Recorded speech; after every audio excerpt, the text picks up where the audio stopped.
So this is my quick review of the Swamp Thing Deluxe Edition hardcover. You can kind of get a look at it right there. This is by Scott Snyder, who's the same writer as Batman. And it's also, the art is by Paquette. And if I jack that up, sorry, my bad. So this is the cover, the casing. And this is the book without the cover. So it's basically just Swamp Thing. You can kind of see it there. And on the spine.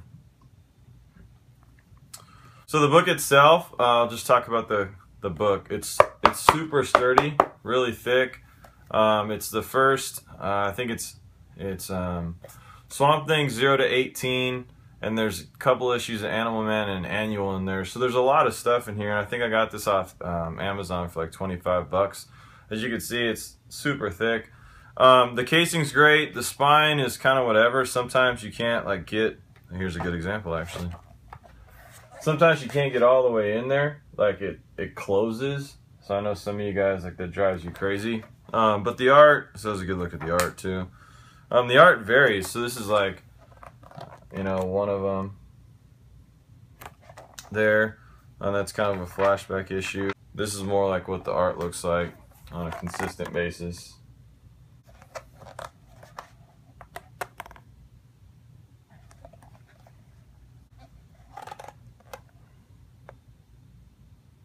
The book's super sturdy. The spine was alright. The paper sucks. The paper's like the same quality that you would see in a normal comic book. So the quality of the paper's bad, but I mean, for 25 bucks and all the issues you're getting, I mean, it's pretty good. So the reason I picked this up was basically that I don't know anything about Swamp Thing whatsoever. So this is the DC New 52 run that they came out of when they relaunched the character. What's it about? So the story basically is Alec Hahn, and the first portion of the story is his origin story, like how he became Swamp Thing, and basically like a love story. I guess the whole thing you could say is a love story, but how he becomes Swamp Thing. And then the second half of the book is basically there's three groups. So there's the green, which is all the green stuff on the planet. You have the red, which is all the animals, and that's why Animal Man has his own part in this.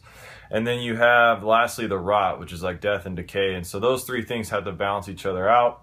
And there's one guy for the rot that's basically taking over the world, and so they have to save it. It was kind of cool at the end because you had different characters like Superman, like all these other people that were taken over by the rot. So you get to see Harley Quinn was in there randomly, but she's in everything, right? So it was cool to kind of see that at the end. The story was okay. I definitely, I would recommend to pick it up if you can get it for like 20-25 bucks and you haven't read anything about Swamp Thing. It was interesting. It made me interested in the character. I wouldn't say it was like amazing, but I would say it was interesting enough to check out. So if you guys pick this up, let me know what you think. If you enjoyed it, I know Alan Moore has his famous run, so yeah, just let me know. If you guys read this, did you like it? What did you think of the hardcovers? I know they're coming out with The Flash and some other ones that I was going to try to pick up. So if there's a run that you know that's coming out that I should definitely check out, just let me know in the comments. I'd love to read new stuff, and I appreciate you guys watching. Take care. Have a good one. Bye.